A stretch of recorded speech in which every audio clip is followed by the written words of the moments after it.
하나님 말씀은 사무엘상 16장 13절입니다. 같이 봉독하겠습니다. 시작. 사무엘이 기름불을 취하여 그 형제 중에서 그에게 부었더니 이날 이후로 다윗이 여호와의 신에게 크게 감동되니라. 사무엘이 떠나서 라마로 가니라. 아멘. 자리에 앉아주시기 바랍니다. 오늘 이 사무엘상 16장 13절인데요. 이제 다윗이 그 역사 속에 등장하는 시작입니다. 그래서 우리 다윗의 등장을 보면서 사무엘상이 우리에게 강조하고 있는 것들을 다시 한번 또 살펴볼 수 있기를 바랍니다. 우리 같이 한번 기도하겠습니다. 하나님 아버지, 오늘 예배 가운데 주의 은혜를 구하고 말씀 가운데 우리 성도들의 심령을 하나님의 성령이 이끌어 주셔서 정말로 머리로가 아니라 온 전신으로 하나님의 말씀이 우리 가운데 좌정하는 역사가 있게 하여 주시옵소서. 여러 가지 이유로 많은 성도들이 참석하지 않았지만 동일하게 함께 하시고 하나님의 은혜가 그들 가운데도 함께 하여 주시는 귀한 역사가 있게 하여 주시옵소서. 아버지 하나님, 시대가 참으로 어렵습니다. 하나님의 말씀과 하나님의 교회가 세워져 가는데 너무나 어렵고 힘든 시간들을 우리가 살고 있습니다. 하나님이 이 세상을 보면서 멸망하고 절망할 것이 아니라 주님이 이 땅에 오실 날이 얼마 남지 않은 걸 기억하고 우리의 심령을 준비시켜 나가는 믿음의 은혜가 있게 하여 주시옵소서. 주님 오실 그때까지 우리의 심령 가운데 주신 그 믿음의 은혜들을 견고하게 붙잡고 좌로나 우로나 치우치지 않고 세상에 물들지 않고 오직 주만 바라보며 주께서 이 땅에 오셨을 때 내가 이만한 믿음을 볼 수 없었다라고 했던 그 책망이 오히려 내가 이 믿음을 봤다라고 하는 그런 하나님의 은혜와 하나님의 격려와 칭찬을 들을 수 있도록 우리 교회를 기름 부으시고 성령으로 붙잡아 주시옵소서. 예수님의 이름으로 기도드렸습니다. 아멘. 오늘 그 다윗이 이제 등장하는데 사무엘상 그 16장 1절에 보게 되면은 참으로 그 중요한 것들이 있습니다. 인간의 흥망성쇠, 생사하복을 누가 주장하고 있느냐를 사무엘상 16장 1절에 아주 간략하게 정리합니다. 뭐라고 그러죠? 내가 사울은 버리고 내가 어떻게 합니까? 사울은 버리고 내가 다윗은 왕으로 오늘 보는 게 보았다라고 얘기하지만 원래는 예전에는 예정했다 이런 말로 있었지만 내가 사울은 버렸지만 왕으로 다윗을 미리 보았다 이렇게 말씀하는 한 구절에 우리 인간의 삶의 흥망성쇠와 역사의 흥망성쇠를 누가 주관하고 있느냐라는 겁니다.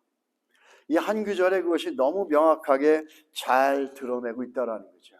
또한 그 속에는 어떤 의미를 담고 있냐면 사울이 버림받은 이유가 무엇인지도 분명히 드러나고 있어요. 사울이 버림받은 이유가 뭐라고 생각하십니까? 외모가 못생겨서? 아니죠. 출중했죠. 그럼 왜 사울이 버림을 받았습니까?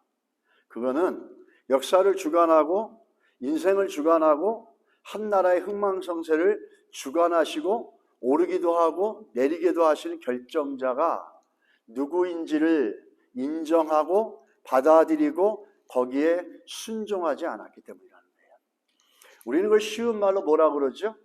주인이 하나님이신 것을 인정하지 않는 거예요. 순종을 하지 않는 게 아니라 순종을 못하는 사울과 같은 신앙의 속성 속에는 가장 큰 문제가 뭐냐면 하나님이 절대자고 하나님이 결정자고 하나님이 주인이시라는 믿음의 고백이 없거나 희미하기 때문이라는 거예요. 그렇기 때문에 결국은 사울은 버림받고 사울 다음으로 다윗을 하나님이 세우시는 것들을 볼 수 있습니다. 버리시는 것도 하나님이시고 세우시는 것도 하나님이시라는 거예요. 세우시는 것도 하나님이시라면 버리시는 분도 하나님이시라는 겁니다. 우리는 이 아주 심플한 내용들을 우리가 너무 똑똑하고 너무 아는 게 많아서 그런지 이 심플한 성경의 내용들을 믿음으로 받아들이고 그 말씀에 나를 비춰보는 삶들을 잘 이루어 나가지 못할 때가 많습니다. 우리가 사무엘상을 보면서 이 중요한 교훈들을 우리가 기억해야 될 줄 믿습니다. 이 교훈은 뭐냐면 결국은 순종이라는 겁니다. 이 성경이 말하는 신앙은 무엇일까? 사람들은 기독교 신앙을 철학적으로, 정치적으로, 사회학적으로, 역사적으로 많이들 얘기합니다. 그러나 중요한 건 뭐죠? 성경이 말하는 크리스찬의 신앙, 기독교 신앙이 뭐냐가 제일 중요한 거고, 그거는 우리가 믿는 것들의 요체입니다. 심장입니다. 구약과 신약을 옛날에 한약방에 가면 한약을 보면 이런 탕기에다가 한약을 끓이지 않습니까? 그러면 삼배에다가 그 약을 넣고 긴 젓가락보다 굵은 그 나무를 이렇게 돌려가지고 꽉 짭니다. 그러면 거기서 물이 찡 나오죠. 구약과 신약을 집어넣어서 그렇게 꽉 짜면 뭐가 나오는지 아십니까? 예수 그리스도가 나옵니다. 구약과 신약을 읽으면 읽을수록 예수를 알아가고 예수와 가까워지고 예수에 대한 고백들이 바뀌어가야 됩니다. 그래서 그 꽉 짜면 예수가 나오는데 그 예수 약을 마시면 어떤 열매가 나오고 어떤 결과가 나옵니까? 그 약을 먹으면 건강이 회복되어지는 결과가 나오지 않습니까? 구약과 신약을 꽉 짜가지고 예수 그리스도가 나오면 그 예수 그리스도를 믿음으로 마시면 먹으면 그 다음에 나오는 게 뭐죠? 그 다음에 나오는 결과가 뭐죠? 그 약을 똑바로 먹으면 순종이 나온다는 겁니다. 할렐루야. 이런 대목은 아멘 하셔도 됩니다. 이 순종이 나온다는 거예요. 그런데 우리는 이 순종이라는 것보다 뭔가 우리의 생각 속에 더 나은 것, 더 기발한 게 없을까 생각을 해서 이 순종이라는 걸 고리타분하게 저 벽장 속에 집어넣고 많은 그런 신앙의 우매함들을 저지를 때가 많습니다. 우리 성경이 말하는 신앙, 많은 사람들은 그 자기 뜻을 구하기 위해서 넓은 길로 가지만 성도들은 하나님의 뜻을 순종하고 따라가기 위해서 뭘로 갑니까? 좁은 길로 가는 겁니다. 이게 크리스찬의 신앙이고 크리스찬의 신앙에 보여주는 결과들입니다. 우리는 그걸 어떻게 잘 볼 수 있냐면 주기도문을 보면 잘 알 수 있습니다. 주기도문은 예수님께서 이 땅에서 유일하게 배우라고 말씀하신 거예요. 예수님은 책도 쓰지 않았어요. 예수님은 이 땅에 어떤 조직이나 기구도 만들지 않았고 유일하게 만든 게 그 인스티튜션이라고 하는 제도의 개념을 갖고 제도라고 해서 그런 제도가 아니라 눈으로 볼 수 있는 형식과 형체로 만든 게 두 가지가 있는데 하나는 세례고 침례고 하나는 교회입니다. 그거 외에는 하나님 주님께서 이 땅에 눈에 보이게 어떤 형식을 만들어 오는 게 없어요. 그리고 다른 건 모르겠지만 한 가지 예수님께서 배우라고 강조한 게 뭐냐면 기도예요. 그래서 그게 대표적인 게 주기도문이지 않습니까? 주기도문을 시작할 때 어떻게 시작합니까? 그러므로 너희는 이렇게 기도하라. 이렇게 제시를 해줍니다. 그리고 기도는 방법이 아닙니다. 기도는 내용입니다. 그 있어야 될 내용을 얘기해 주는 거예요. 첫 번째 뭐죠? adoration입니다. 하늘에 계신 우리 아버지의 이름이 거룩히 여김을. 하나님을 거룩히 여기는 것. 그 영어로는 adoration이라고 그러죠. 하나님을 경외하고 하나님을 높여드리고 하나님을 인정하고 하나님을 하나님 되게 높여드리고 예배하는 마음이에요. 그리고 뭐가 나옵니까? 하늘에서 뜻이 이루어진 것처럼 이 땅에서도 이루어지리라. 뭐죠? 하나님의 뜻이라는 거예요. 기도에는 이런 내용이 있다라는 거죠. 여러 가지 방법도 있지만은 방법의 문제가 아니라 내용의 문제입니다. 기도는. 우리가 하나님 앞에서 기도하는 거는 하나님과 대화하는 거죠. 쉽게 말하면 이렇게 얘기하죠. 너희가 나하고 대화할 때 내가 가장 관심 있는 것들인데 이 내용을 갖고 나하고 대화하자라는 겁니다. 조선시대 때 왕에게 나가려면 신하들이 쓰는 용어라든지 말이라든지 예법이라는 게 있었습니다. 그거에 맞춰서 왕에게 대화하고 왕의 이야기를 듣고 왕의 말을 들어가는 거죠. 마치 어떻게 보면 좀 비유하자면 주기도문 안에는 우리가 하나님 앞에 드려져야 될 내용들이, 하나님이 듣고 싶어하는 내용들이, 하나님이 관심 있어 하는 내용들이 있어야 한다는 겁니다. 그게 첫째는 하나님을 높여드리는 겁니다. Adore Him. 그를 예배자로. 제 기도 시작 자체가 뭐죠? 예배자의 태도입니다. 그 두 번째는 하나님의 뜻이 이루어지기를 구하는 겁니다. 내 뜻이 아니라 하나님의 뜻이 이루어지기를 구하는 거예요. 이게 기도를 가리키시면서 이렇게 기도하라고 제시하시고 하나님께서, 예수님께서 우리에게 요구하는 기도의 내용이라는 겁니다. 우리가 신앙이 성장하고 성숙해 가면은 마치 아이들이 처음에는 자기 뜻을 주장하며 엄마 아버지의 뜻보다는 자기의 뜻을 주장하고 관철시키고 그렇게 살려고 그럽니다. 그런데 나이가 들고 성숙해지면 어머니, 아버지의 부모님들의 마음을 이해하고 그분들 마음과 생각과 뜻을 반영하면서 결정하게 되고 행동하게 되어집니다. 우리 이러한 것들을 똑같이 신앙생활에 적용해 보면 신앙이 성숙하고 성장해 가면 갈수록 어디에 관심이 많이 있냐면 하나님의 뜻에 관심이 많다는 거예요. 우리가 한 기독교의 아주 고전으로 유명한 게 있죠. 예수님이면 어떻게 하셨을까? What would Jesus do? 옛날에는 범퍼 스티커에 많이 붙이고 다녔죠.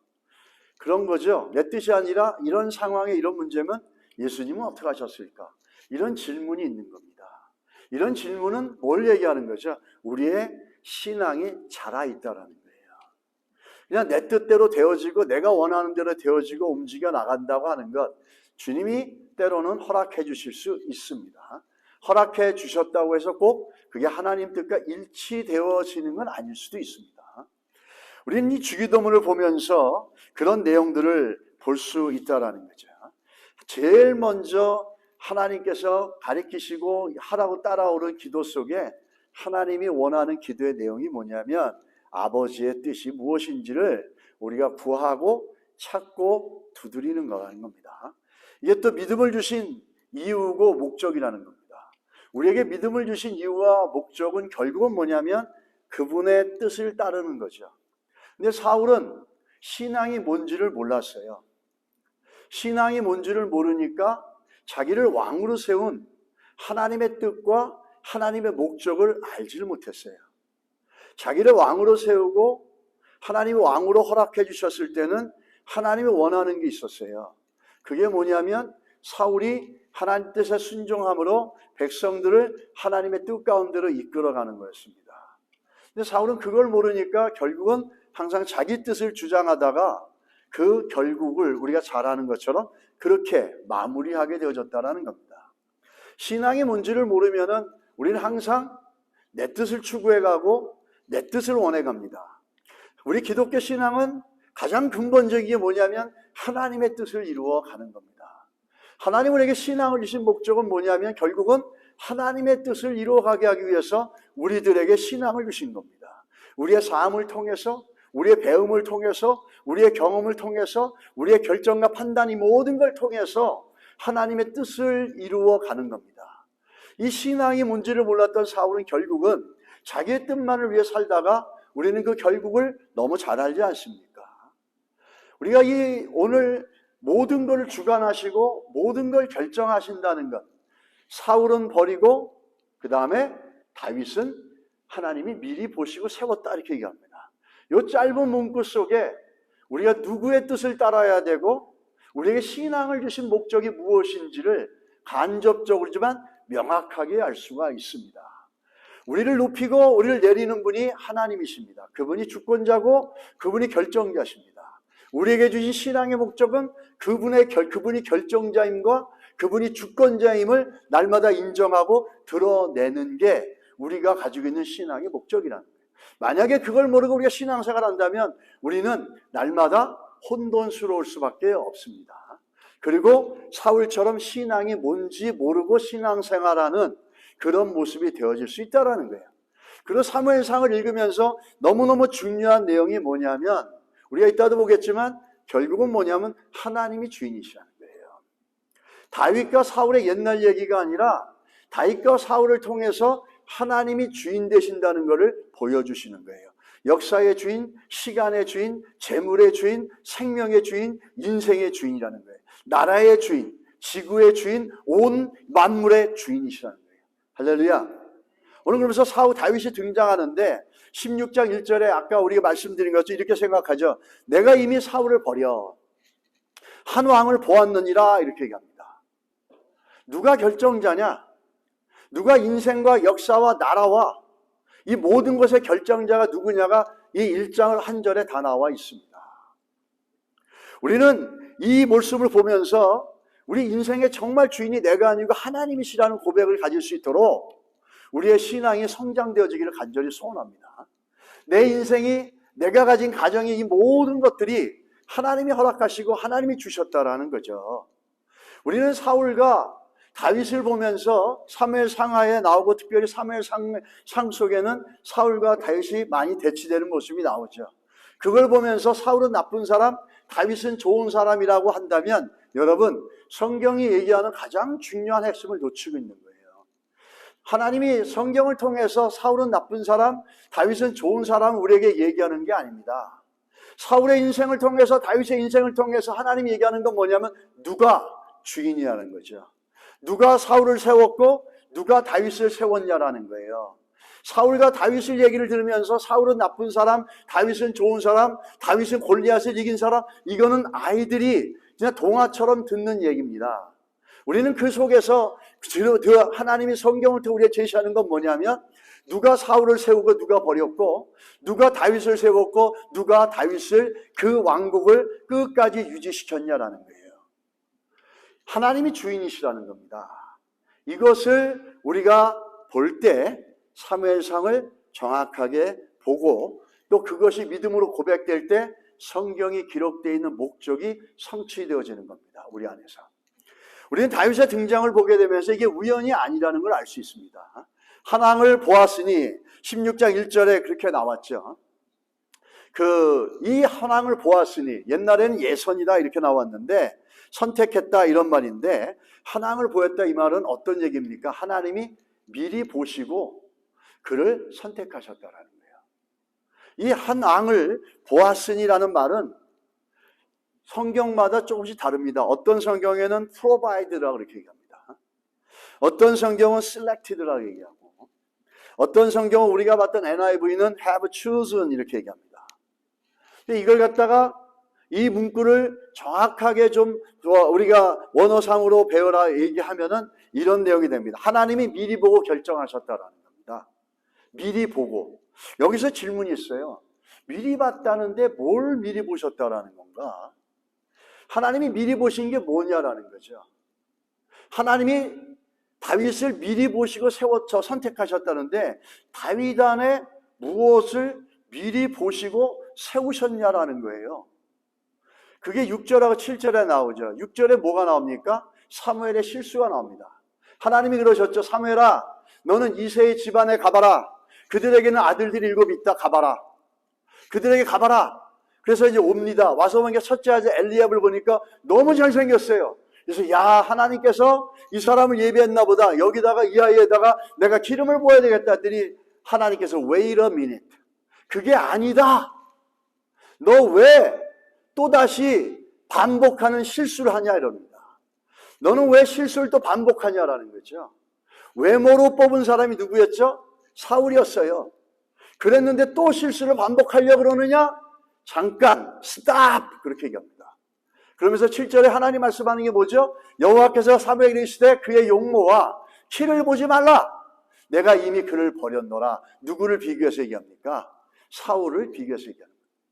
사람들의 기준인 외형적인 것, 사람들이 선택하는 외형적인 것, 잘생긴 외모, 멋진 옷차림, 화려한 학력, 스펙, 경험, 가정의 백그라운드 막 이러면은 리더가 될 것 같이 생각했던 사울. 근데 내가 버렸다라는 거죠. 그 기준은. 사람의 기준은 실패한 기준이라는 겁니다. 내가 보는 것은 사람하고 다르다는 거예요. 뭐죠? 사람은 외모를 보지만 나는 중심을 본다는 거예요. 마음을 본다는 거예요. 그래서 결국은 하나님이 미리 보시고 결정하셨다는 다윗 안에 뭘 봤습니까? 그 마음의 중심을 본 거예요. 하나님이 그 마음의 중심을 본 거예요. 이 중심은 어떤 것이 중심일까요? 이 마음의 중심, 굉장히 중요하죠. 자기의 뜻을 살려고 하는 사람을 보고 하나님이 그 마음의 중심을 봤다라고 얘기하지는 않을 겁니다. 다윗의 마음의 중심을 미리 보고 결정했다라고 하는, 정확하게 이렇게 얘기는 않았지만 그 본문의 컨텍스트상 우리는 그렇게 이해할 수 있습니다. 자기 뜻을 쫓아가는 사람을 하나님께서 그 마음의 중심을 보았다 얘기하지 않죠. 어떤 사람이 내 앞에서는 잘해주지만 뒤돌아서는 딴짓하는데 그 사람을 보면서 그 마음의 중심에 나를 좋아하고 있고 나를 존중하고 있다라고 얘기하는 거, 그게 맞는 얘기는 아니잖아요. 틀린 얘기잖아요. 그 마음의 중심이 뭡니까? 하나님 보시는 거는 하나님께 가까이 오려고 하는 겁니다. 사람의 기준을 따라가는 게 아니라 하나님께 가까워지려고 하는 심령의 상태. 가장 좋은 건 뭐죠? 하나님 우리 마음의 중심에 와 계시는 것. 이거를 우리는 어떤 삶이라고 그러죠? 하나님이 주인 되는 삶이에요.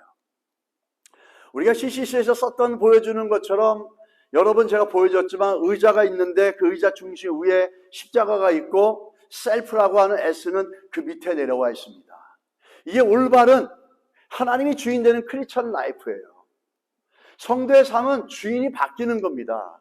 나에서 뭘로 바뀌죠? 그리스도로 바뀌는 거예요.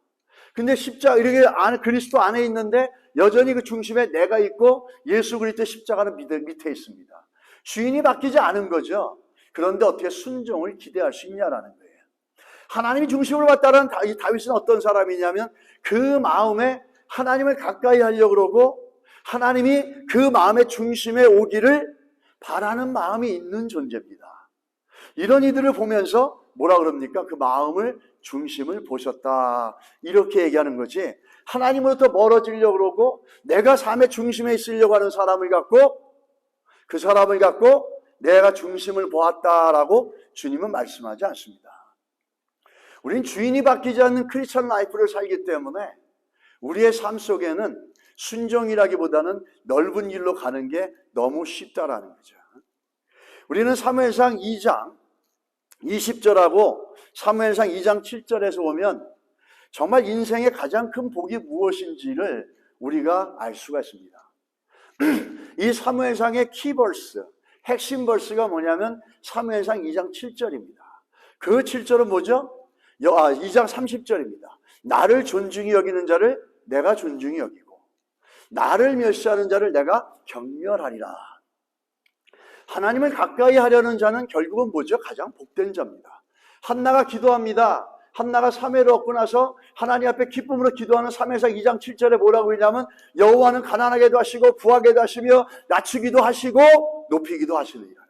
생사화복을 주관하고 흥망성쇠를 주관하시는 분이 하나님이라는 거예요.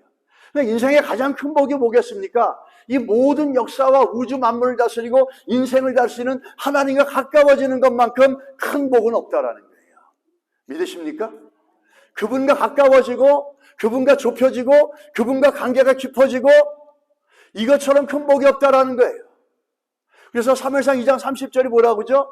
그런 나를 가까이 하는 자를 나는 존중히 여겨주고 나를 멀리하는 자를 나를 경멸하겠다는 거예요. 그 마음의 중심에 하나님을 두기 원하는 자들을 나는 존중히 여기고 높여주기도 하고 그 마음에 하나님을 두기를 중심에 주기를 기뻐하는 자들, 멀리하는 자는 경멸한다 이겁니다. 그리고 그 하나님과 멀어지면 멀어질수록 결과는 사울처럼 되어진다는 겁니다. 그것들을 이 사무엘상은 분명히 보여주고 있다는 거예요. 우리는 사무엘상 이걸 보면서 정말 인생의 큰 복이 무엇인지를 사울과 다윗의 삶을 통해서 우리가 알 수 있게 되기를 바랍니다. 우리가 가까워져야 될 사람이 누구고 가까워져야 될 존재가 누구인지를 알아야 될 줄 믿습니다.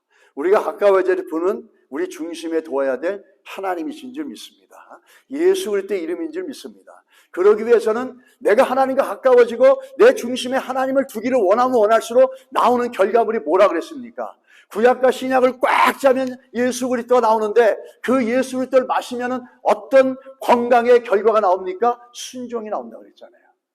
그분의 뜻 가운데 순종해 나가는 거예요. 예수를 가까이 하고 예수를 묵상하고 예수를 알아가면 알아갈수록 우리는 내 뜻을 쫓아서 넓은 길로 가는 게 아니라 그분의 뜻을 쫓아서 기꺼이 십자가의 신앙으로 좁은 길로 나갈 수 있다라는 겁니다. 그런 성도들이 많은 교회가 되기를 간절히 소원합니다. 우리가 그래서 지금 우리가 기도 제목을 하고 있는데 이제 얼마 안 있으면 기도 제목이 바뀔 거예요.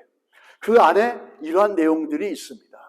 그래서 우리 성도 한 사람 한 사람들이 그렇게 넓은 길이 아니라 하나님을 가까이 하는 마음을 갖고 그 중심에 하나님을 두기 위해서 좁은 길을 기꺼이 갈 수 있는 성도들이 되어질 때 그 교회가 생명력 있는 교회입니다. 수십 년 믿었다고 예수 잘 믿는 거 아니에요. 주인이 안 바뀌었는데 수십 년 믿고 3대, 4대 예수 믿어가지고 그게 무슨 예수 믿는 거겠어요. 주인이 여전히 난게, 여전히 내가 돼가지고 예수 믿는다 가지고 넓은 길을 날마다 찾아나가는데 예수를 먹었다면 순종이라고 하는 그 약의 결과가 나와야 되지 않습니까? 근데 그게 나오지 않잖아요. 우리는 주인이 바뀌어야지 우리 인생이 복되질 줄 믿습니다. 하나님 보시기에 가장 중요한 것은 다윗이 아직 어렸습니다. 그 어리다는 건 부족하다는 의미인데 근데 그 마음에 하나님을 가까이 하려고 하는 그 중심을 보시고 하나님이 미리 보시고 그를 세웠다 이렇게 말씀하시는 거예요. 이렇게 하나님은 그 마음의 중심을 보시고 다윗을 세우고 인정했지만 다윗은 사람들에게 인정받는 상태는 아니었어요. 그 아버지와 형들에게 다윗은 인정받는 사람이 아니었다라는 거예요. 사람들에게 인정은 못 받지만 그 마음의 중심이 하나님을 향해 열려있고 하나님을 가까이 하려는 다윗. 부족하지만 어리지만 아직 모든 게 익지 않았지만 그 마음의 중심을 보시고 하나님이 다윗을 역사의 중심으로 올려드리십니다. 16장 11절에 보게 되면은 사무엘을 찾아가 다윗에 대한 아버지의 반응입니다. 사무엘이 찾아가서 엘리압도 보고 형들도 뭐 다 봤는데 아니 당신의 자녀들이 이게 전부입니까? 이렇게 물어보죠. 또 사무엘이 이 세계를 내 아들이 다 여기 있느냐?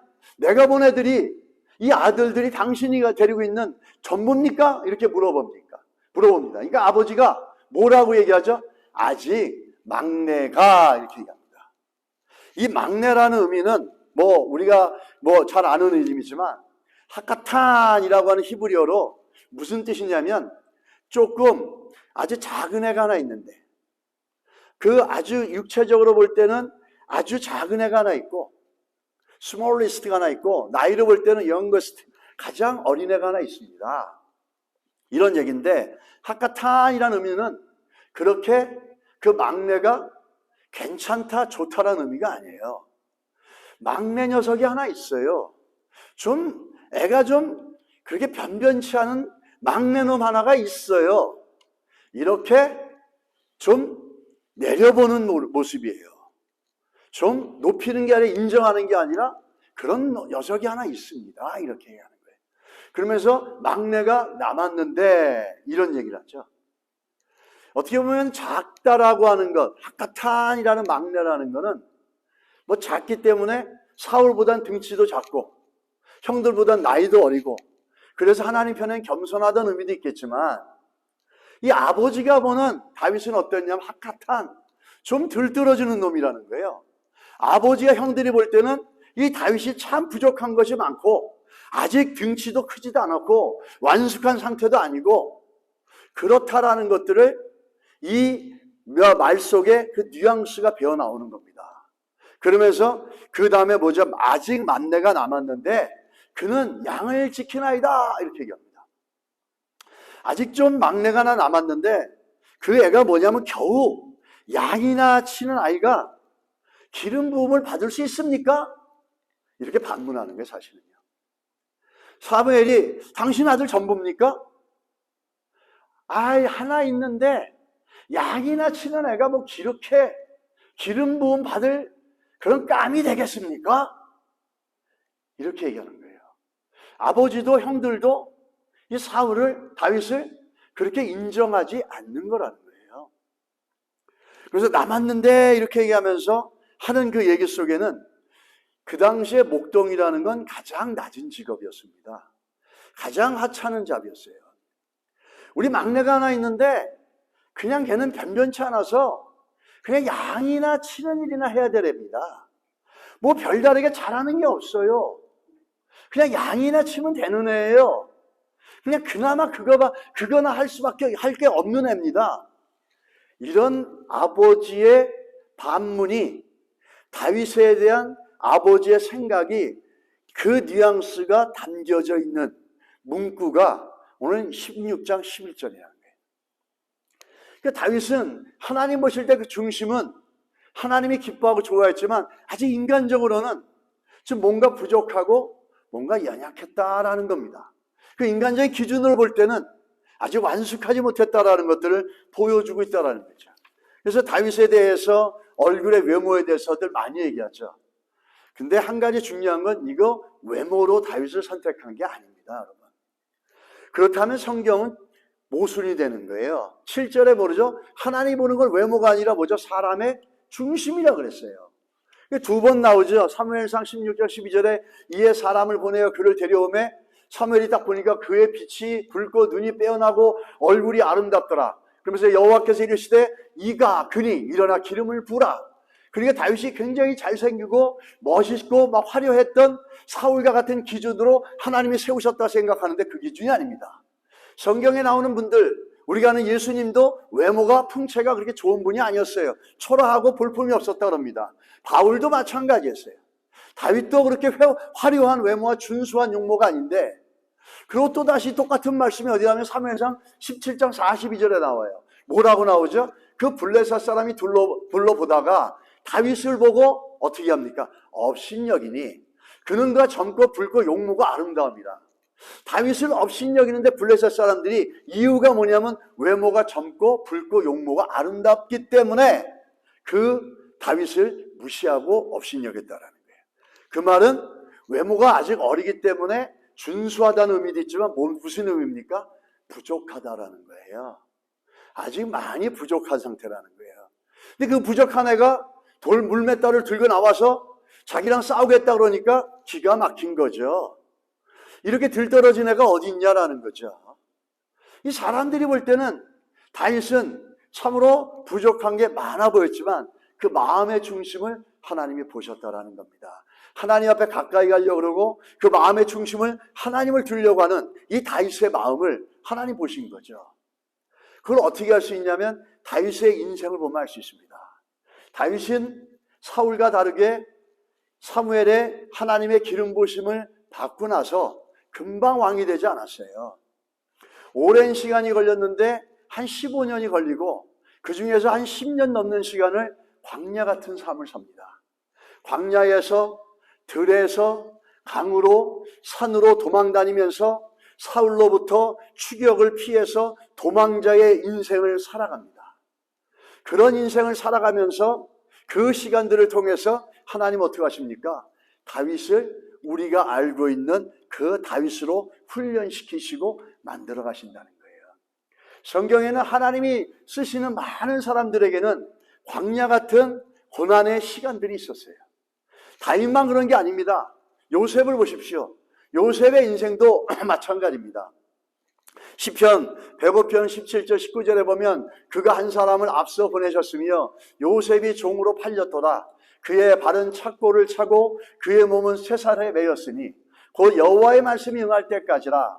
그의 말씀이 그를 단련하였도다. 이렇게 얘기합니다. 우리가 생각하는 요셉이 어느 날 갑자기 그런 위대한 놀라운 성공의 자리에 올라간 게 아니라는 거예요. 하나님이 하나님의 뜻을 이루기 위해서 어떻게 하셨습니까?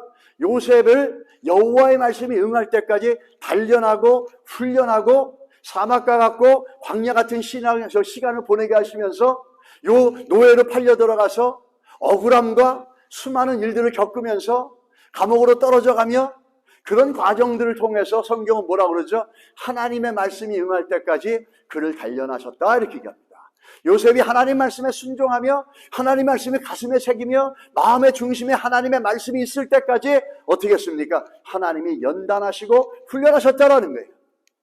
요셉만 그런 게 아니에요. 우리 주 예수 그리스도께서도 하나님께서 그렇게 하셨어요. 고난의 시간과 어려움의 시간들이 있습니다. 우리가 예수 그리스도 생각하면은 우리의 구원의 문제를 이루어낸 것만 생각하지만 예수 그리스도는 완전한 인간이셨습니다. 그러므로 그가 살아가는 모습을 통해서 하나님이 다스리는 하나님의 사람들, 하나님의 인생들을 어떻게 하나님이 다스려가는지 좋은 모델을 보여주고 있어요. 그게 히브리서 5장 7절로 10절의 말씀입니다. 뭐라고 얘기하죠? 그는 육체에 계실 때에 자기를 죽음에서 능히 구원하신 이에게 심한 통곡과 눈물로 간구와 소원을 올렸고 그의 경건하심으로 말미암아 들으심을 얻었느냐. 그가 아들이면서도 받으신 고난으로 순정함을 배워서 온전하게 되셨은지라. 하나님이 쓰시는 사람들, 하나님이 끝내 하나님의 뜻을 이루어가는 높이는 자들에게는 예수 그리스도도 그랬고 요셉도 그랬고 바울도 그랬던 것처럼 이런 힘든 광야의 시간을 통해서 만들어 가시고 변화시켜 가십니다. 하나님은 완벽한 사람을 부르시지 않습니다.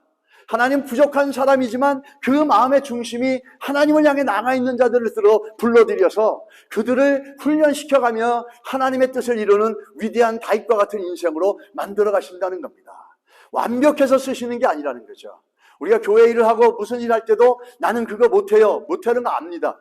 그러나 그 마음의 중심이 하나님을 향해서 열려있다면 우리는 부족하지만 그 하나님 앞에 우리 부족함을 인정하면서 하나하나 주와 동행해 가면서 우리는 그 못하는 걸 또 이루어내 가시는 하나님이 우리 안에 역사하는 걸 경험하게 될 줄 믿습니다. 우리 하나님은 부족한 자를 부르지만 어떤 자를 부르십니까? 부족한 거, 인간이 볼 때 부족하고 여러 가지 거 부족한 건 하나님 앞에 부족하지 않아요. 하나님은 얼마든지 그거를 변화시키고 만들어 가실 수 있는 분이기 때문에. 그러나 하나님이 보시는 건 뭐냐? 마음의 중심이라는 거예요.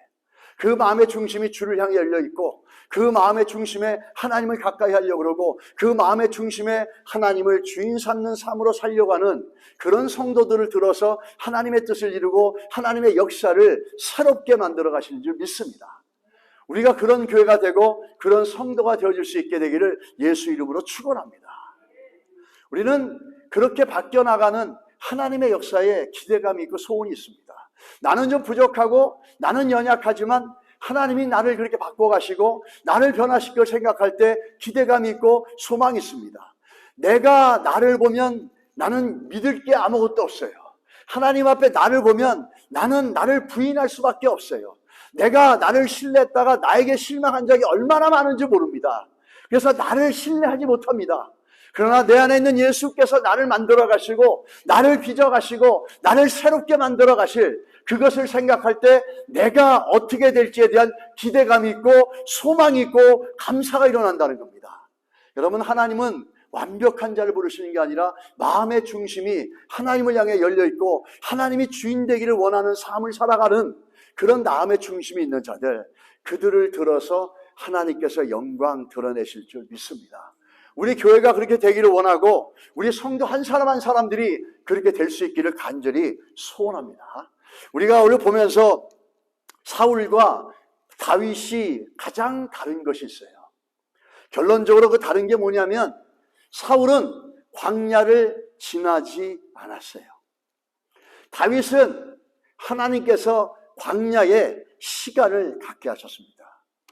10년에서 15년 가까이 산으로 들로 다니면서 수많은 일들을 그들은 겪게 되어집니다. 그 전 거예요. 오전 거. 하는데 왜 그러면 사울은 그런 시간들을 광야의 시간들을 훈련의 시간을 걷지 않고 사울은 그런 시간을 겪지 않았는데 다윗은 왜 이렇게 하셨을까라는 거예요. 굉장히 중요한 겁니다, 여러분. 우리가 훈련시킨다는 게 그냥 우리를 하나님께서 힘들게 하려는 게 아니에요. 고행을 통해서 선을 이뤄가는 게 아닙니다. 이 사울과 다윗은 똑같은 인간입니다. 하나님의 우려가 있어요. 하나님이 한 가지 깊이 컨선하고 있는 게 뭐냐면 다윗 안에도 있을 수 있는 사울과 같은 모습이에요. 다윗 안에 있을 수 있는 사울과 같은 모습이란 건 뭐냐면 다윗도 사울처럼 될 수 있다는 거예요, 여러분. 다윗도 인간이고 사울도 인간이에요. 사울이 그렇게 변해버렸다면 다윗도 똑같은 인간이기 때문에 변해질 수 있다라는 겁니다. 우리는 그걸 기억해야 됩니다. 사울은 훈련과 연단을 받지 않고 그냥 왕이 되어졌어요. 그러나 다윗은 오랜 시간, 한 15살 나이에 초립동 위에 기름 부음을 받았지만 그는 30이 넘어서야 완전한 왕으로 이스라엘 전체를 다스린 왕이 되어집니다. 그러면서 그 과정 속에 정말로 긴장과 심장이 터질 정도로 두려운 시간들을 쫓겨다니면서 당하지 않습니까? 왜 다윗에겐 이런 시간을 줬을까? 그거는 결론은 뭐냐면 다윗 안에 있을 수 있는 사울과 같은 모습이에요. 그게 뭐죠? 죄성이라는 거예요. 사울만 그렇게 타락하는 게 아니라 다윗도 얼마든지 죄성이 있기 때문에 사울처럼 될 수 있다는 거예요. 사울과 같은 실패작을 만들고 싶지 않아서 하나님은 오래 걸리더라도 다윗을 훈련하고 연단하는 시간이 있었다는 겁니다. 할렐루야. 여러분 인생 가운데 시간이 좀 걸리고 문제가 많아지고 할 때 다윗을 기억하시기 바랍니다. 그걸 어떻게 볼 수 있는지 아십니까? 대표적으로 다윗이 이제 왕이 되어지고 모든 게 태평성되고 자기의 권력도 힘이 얻었을 때 어떻게 하죠? 백성들은 전쟁하러 나갔는데 자기는 뭐합니까? 아침에 늦게 일어나서 샌들 하나 걸치고 왕궁을 거쳐가다 슬슬 가다가 저기 옥상 넘어서 보니까 저 옆집에 어떤 여인이 목욕하는 걸 보고 그냥 욕구가 들어와가지고 어떻게 하죠? 범죄하잖아요. 그 우리 안에 밧세바를 범죄하고 간음해서 어떻게 하죠? 자기가 갖고 있는 권력과 힘을 사용해서 그 충성스러운 이방인이었지만 우리아를 저 변방으로 집어넣어서 죽게 만드는 간접살인, 아니 살인이죠. 살인죄까지 저지르지 않습니까? 그게 뭘 보여주는 거죠? 다윗 안에 있는 죄성이 다윗도 사울처럼 만들 수 있다는 거예요. 그렇기 때문에 하나님께서는 우려하셨어요. 그 마음이, 중심이 하나님 앞에 열려있지만 언제든지 얘도 시간이 가면 능력이 생기고 권력이 생기면 사울처럼 될 수 있다 생각하신 하나님께서는 광야로 보내셔서 15년 동안 단련하시고 연단하셨다는 겁니다. 하나님의 백성들은 하나님이 뜻을 이루고자 하는 이들에게는 하나님이 연단하시고 훈련하는 시간들이 있다라는 거예요. 여러분, 우리 시간 속에 살면서 혹시라도 좀 늦어지게 있고 뭔가 하나님이 나의 삶 가운데 이루어내시기 원하는 게 있는데 전혀 아직도 멀어져 있는 것만 같고 광야에 외롭게 가는 거 있다면 여러분 다윗의 삶을 기억하시기 바랍니다. 그도 하나님 보시기에 너무너무 합당한 마음의 중심이 있었지만 하나님이 그를 높여줬을 때 사울처럼 망할까 봐 인간은 작은 승리만 해도 자기 자랑하고 조금만 뭘 이뤄내도 내가 잘했다 그러고 내가 영광 받으려고 그러고 남들에게 칭찬받으려고 하는 게 우리 안에 있는 죄성입니다. 사울은 그래서 망했지만 그런 모습을 하나님 우려해서 다윗은 그렇게 되지 않게 하려고 광야로 집어넣어서 하나님 훈련시키십니다. 이 광야로 갔던 시간은 낭비의 시간이 아니었어요. 우리가 인생에 광야가 있다 할지라도 그건 절대 낭비의 시간이 아닙니다. 이 광야를 통해서 하나님이 이루신 걸 보세요. 첫 번째 이룬 게 뭐냐면 다윗은 쫓기는 15년 남짓의 기간을 통해서 하나님의 보호하심 그리고 하나님만 신뢰하는 걸 배웠습니다. 또 그 위기 상황 가운데 자기의 필요, 먹고 마시는 문제, 이런 필요를 공급하시는 하나님의 은혜를 절박하게 체험했다는 겁니다. 참 이 광야를 통과해 본 사람들과 광야를 통과하지 않았던 사람들의 차이점이 있어요. 이 다윗은 광야를 통과해 보고 나니까 이 시편의 수많은 그 아름다운 시들, 다윗의 찬양과 기도가 다 어떤 겁니까? 하나님이 그 위기 속에서, 위험 속에서 자기를 보호하시고 자기를 건져주신 것에 대한 경험에서 나오는 찬양이고 기도문이라는 거예요. 또 이 다윗은 필요한 것들을 하나님이 공급하셔서 그 하나님이 공급해 주시는 그 공급의 은혜를 너무너무 깊이 알았다는 거예요. 도망자의 삶을 살면서, 광야의 삶을 살면서 정말 어디서 누가 무엇을 먹여주고 어디 가서 살지 전혀 알 수 없는 상황인데 하나님의 놀라운 역사와 인도하심을 통해서 사울의 공격으로부터 생명을 보호해 주시고 지켜주신 은혜를 경험했고 또 자기가 필요하고 먹을 것, 마실 것들을 놀라운 방법으로 공급하시는 하나님의 공급하심의 역사를 볼 수 있었다는 거예요. 우리가 만약에 이 광야의 시간들을 갖다가 겪었다면은 우리가 가지고 있는 것, 우리가 지금 일해서 버는 이 모든 것들에 대한 감격이 있고 감사가 있고 하나님의 은혜라는 것들을 우리는 깊이 느낄 수 있습니다. 이 도망자의 삶을 살고 나니까 다윗에게는 이 작은 것부터 큰 것까지 하나님의 은혜고 하나님의 역사라는 것들을 그는 놓치지 않았어요. 그 고백을. 우리도 마찬가지입니다. 성도들도 인생의 광야를 겪어보고 도망차처럼 쫓겨보고 이랬던 이들은 빵 한쪽에도 감사가 있을 수 있고 이게 내가 만든 것이 아니라 하나님이 허락하셨다라는 감격과 감사가 있다라는 거예요. 그러나 광야를 겪어보지 못하고 이 고난이라고 하는 걸 겪어보지 못한 사람들은 내가 능력이 있어서 내가 힘이 있어서 내가 빵을 만들었고 내가 힘이 있어서 집을 지었고 내가 능력이 있어서 차를 샀고 내가 했다라고 생각해서 거기는 감사도 찬양도 할 수 있는 감사는 그냥 입술로 드리는 형식적인 감사라는 거죠. 다윗은 그러지 않았어요. 성도들도 광야를 겪어보고 십자가를 살아본 사람들은 이 작은 것, 내가 가지고 있는 작은 것에 감사가 있고 기쁨이 있고 어떤 상황이 닥쳐더라도 하나님이 또 지켜주시고 이끌어주시고 보호하신다는 고백이 있습니다. 할렐루야. 이게 십자가를 살아보고 또 고난을 겪어보고 광야에서 쫓겨본 인생들이 가지고 있는 열매들이에요. 이 고백들을 우리 성경을 통해서 보면은 어떻게 나옵니까? 시편 118편 5절로 9절에 다윗이 고백합니다. 내가 고통 중에 야훼께 부르짖었더니 여호와께서 응답하시고 나를 넓은 곳에 세우셨도다. 여호와는 내 편이시라. 내가 두려워하지 아니하리니 사람이 내게 어찌할까? 이게 자꾸 야훼 여호와에게 바뀌었는데 요즘은 야훼를 많이 씁니다. 야훼께서 내 편이 되사 나를 돕는다 중에 계시니 다윗은 고난 가운데 믿을 사람이 아무도 없었던 거예요. 그래서 그에게 만들어진 고백이 뭐냐면 하나님은 내 편이시다. 이게 이기적인 고백이 아니에요. 광야 속에 아무도 도울 사람도 없고 산에 나가도 들에 가도 나를 잡아먹으려고 하는 수많은 사울의 군대가 퍼져 있는데 여기서 나를 지켜줄 사람은 아무도 없어요. 그런 환경 속에서 만들어낸 고백이 뭐죠? 하나님밖에는. 그래서 여호와는 내 편이라는 거예요. 하나님은 나의 하나님이 돼야지 우리의 하나님이 되면 안 된다는 겁니다. 우리 하나님이 되기 전에 하나님은 먼저 어떤 고백이 되어야 되느냐? 내 하나님, 나의 아버지, 나의 아버지, 나의 하나님이란 고백이 있을 때 우리의 하나님이란 고백이 나올 수 있는 거예요. 이 나의 하나님이란 고백이 나오지 않아요. 여호와는 내 편이시다. 나를 도우신다라는 것이죠. 그래서 나를 응답하시고 넓은 곳으로 세우시겠다. 어떻게 언제 나왔죠?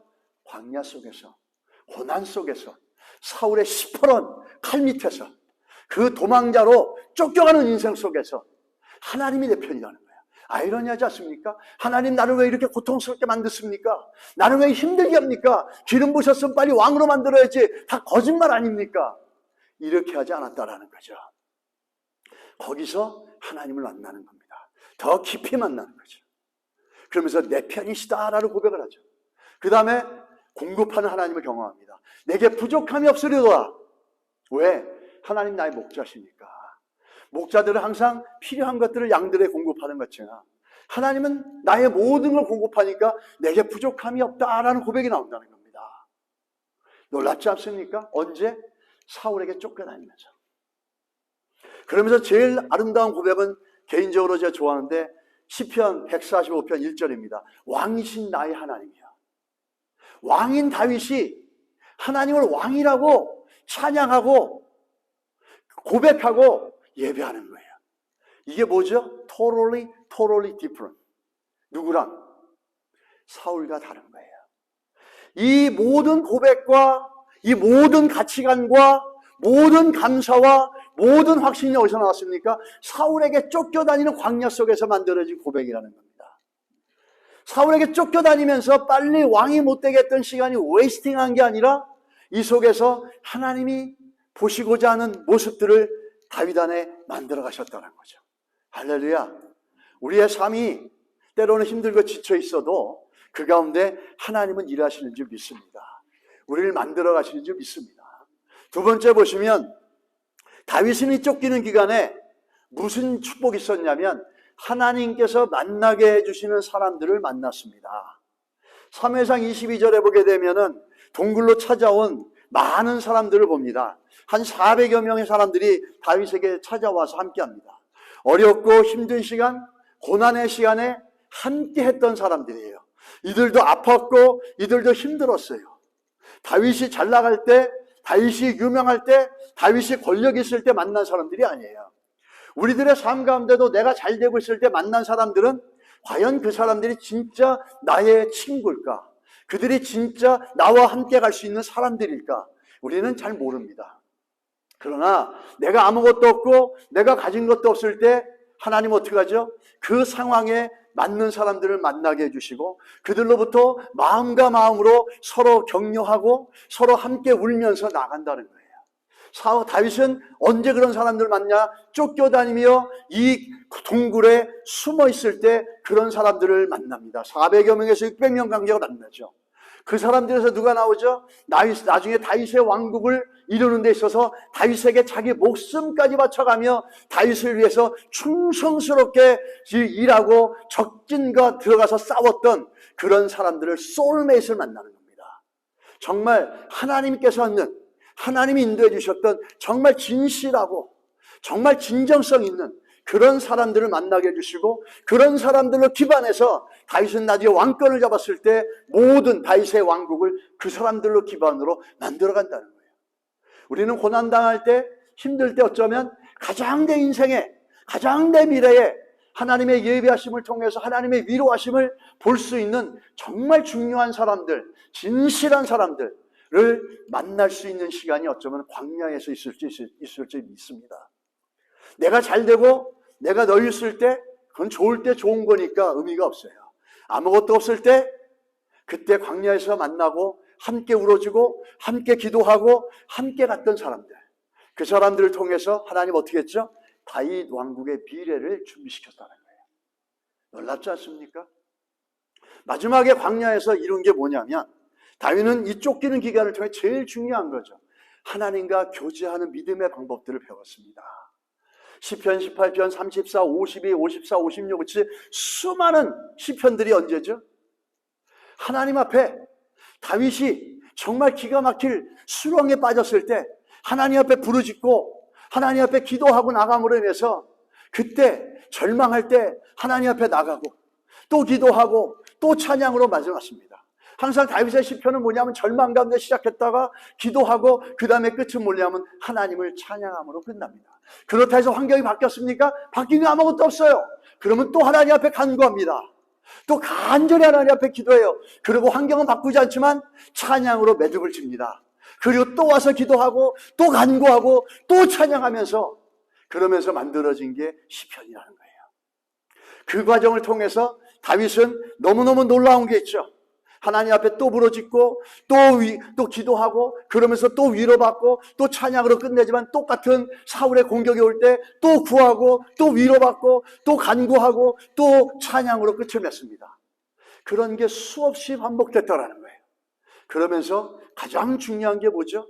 다윗은 여기에서 하나님 앞에 기도하는 법, 하나님을 예배하는 법, 또 하나님을 찬양하는 법을 여기서 배웠다라는 거예요. 정말 하나님을 예배하고 찬양하고 간구하는 것은 이론으로 배워지는 게 아닙니다. 기도학교 갔다 배우는 게 아닙니다. 찬양학교 배웠다는 게 아닙니다. 선교단체 가서 몇 년 훈련받았다는 게 아닙니다. 어디서 나옵니까? 인생이라는 광야 속에서 사울이라고 하는 엄청난 존재가 나를 잡아먹으러 덤벼들 때 그때 무릎 꿇고 그때 정말로 아무것도 없는 칠흑 같은 어둠 속에서 하나님 앞에 간절하게 기도할 때 그때 배워지는 게 찬양이고 그때 배워지는 게 예배고 그때 배워지는 게 기도입니다. 이 인생이란 광야 속에서 배워지는 이 진정한 훈련이 우리가 알고 있는 다윗을 만들게 되었다는 거예요. 여러분, 우리 다윗을 기억하면서 한 가지 꼭 기억해야 될 것은 뭐냐면 하나님은 우리를 올리시기도 하고 낮추시기도 할 수 있다는 거예요. 그래서 우리를 때로는 광야로 집어넣는다 할지라도 여러분 두려워하거나 염려할 게 아니라 오히려 다윗처럼 우리가 그곳에서 기도를 배우고 예배를 배우고 찬양을 배우는 시간이 되시기를 예수 이름으로 축원합니다. 마지막으로 이 말씀 나눈 거 정리하겠습니다. 하나님이 사랑하는 인생은 다윗처럼 요셉처럼 예수 그리스도처럼 고난이라는 광야를 허락하십니다. 이 고난의 광야 속에 하나님은 하나님의 자녀답게 순종을 가르치십니다. 왜? 하나님이 주인이시기 때문에.